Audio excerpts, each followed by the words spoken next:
रात के ठीक 2:47 थे। मेरे फोन पर एक मैसेज आया, मम्मी दरवाजा खोलो, मैं बाहर हूँ। मेरी सांस रुक गई क्योंकि मेरा बेटा आरव पिछले 3 साल से मर चुका था। मेरा नाम सुनीता है, उम्र 52 साल। दिल्ली के रोहिणी में एक छोटे से फ्लैट में अकेली रहती हूँ। पति गुजर चुके हैं और बेटा, मेरा इकलौता बेटा आरव 2023 में एक रोड एक्सीडेंट में मुझे छोड़कर चला गया। उस रात भी मैं हमेशा की तरह उसकी तस्वीर के सामने दिया जलाकर सोई थी। नींद कच्ची थी। फोन की रोशनी चमकी और मैंने देखा अनजान नंबर। मैसेज पढ़ा तो शरीर कांपने लगा। मम्मी दरवाजा खोलो, मैं बाहर हूँ। मेरे हाथ थरथराने लगे। जरूर किसी ने मजाक किया होगा, कोई गलत नंबर। मैंने फोन साइड में रख दिया। तभी खट खट खट, दरवाजे पर दस्तक। मेरा दिल जैसे सीने से निकलकर बाहर आ गया। मैं खड़ी हुई, पैर जवाब दे रहे थे। धीरे धीरे दरवाजे तक पहुंची। पीपहोल से देखा, कोई नहीं था। मैंने राहत की सांस ली। सोचा बुढ़ापे में दिमाग खेल कर रहा है। वापस बिस्तर पर आई। तभी फोन फिर चमका। मम्मी पीपहोल से मत देखो, मैं नीचे बैठा हूँ, थक गया हूँ। अब मेरे रोंगटे खड़े हो गए। इस बार मैंने हिम्मत जुटाई और दरवाजा खोल दिया। सामने सीढ़ियों पर एक लड़का बैठा था, पीठ मेरी तरफ। वही नीली शर्ट जो आरव को पसंद थी, वही बाल, वही कंधों का झुकाव। आरव, मेरे मुंह से निकला। लड़का मुड़ा। वो आरव नहीं था, एक अजनबी चेहरा। लगभग 25 साल का लड़का, आंखों में आंसू, हाथ में एक पुरानी डायरी। माफ कीजिए आंटी, उसने कांपती आवाज में कहा। मेरा नाम कबीर है। मैं आपसे 3 साल से मिलना चाहता था, पर हिम्मत नहीं हुई। मैं कुछ समझ नहीं पा रही थी। आंटी, जिस रात आरव का एक्सीडेंट हुआ था, उस रात मैं उसी सड़क पर था। मेरी बाइक स्लिप हो गई थी।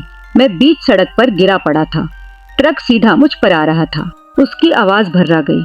आरव भैया ने अपनी बाइक मोड़ी मुझे बचाने के लिए। ट्रक उनसे टकराया। मेरी जगह उन्होंने अपनी जान दे दी। आंटी, मेरी आंखों से आंसू बह निकले। पुलिस को मैंने बताया नहीं, डर गया था, भाग गया। पर 3 साल से एक रात चैन से नहीं सोया। रोज आरव भैया का चेहरा सपने में आता है। उसने डायरी मेरी तरफ बढ़ाई। ये उनकी डायरी है, एक्सीडेंट वाली जगह पर गिरी थी। मैं उठा लाया था। पढ़ने की हिम्मत आज तक नहीं हुई। आज पहली बार खोली तो आखिरी पन्ने पर आपका पता लिखा था। मैंने कांपते हाथों से डायरी खोली। आखिरी पन्ने पर आरव की लिखावट में लिखा था, अगर कभी मुझे कुछ हो जाए तो मम्मी से कहना मैं डरा नहीं था। मैंने जो किया सोच समझ कर किया। जिंदगी बचाना सबसे बड़ा धर्म है। और मम्मी रोना मत, मुझ पर गर्व करना। मैं वहीं जमीन पर बैठ गई। 3 साल से जो सवाल मुझे मार रहा था, मेरा बेटा क्यों गया, उसका जवाब आज रात मेरी चौखट पर बैठा था। कबीर मेरे पैरों में गिर पड़ा। आंटी, मुझे माफ कर दीजिए। मैं हर महीने आपके घर के बाहर फूल रख जाता था, पर सामने आने की हिम्मत नहीं थी। आज आरव भैया ने ही मुझे भेजा है। कसम से सपने में आए थे। बोले जा माँ को बता दे, वो मेरा इंतजार कर रही है। मैंने उसे उठाया, गले लगाया। बेटा, मैंने कहा, तू माफी क्यों मांग रहा है? तू तो मेरे आरव की आखिरी निशानी है। उसने जिसके लिए जान दी वो तो मेरा दूसरा बेटा हुआ।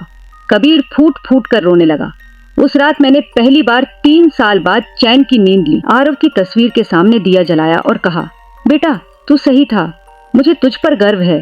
आज कबीर हर रविवार मेरे घर आता है, खाना बनाता है, मेरे पैर दबाता है, मुझे मम्मी कहता है। और मैं अब अकेली नहीं हूँ, क्योंकि कभी कभी जिंदगी हमसे कुछ छीनती है तो किसी और रूप में लौटा भी देती है।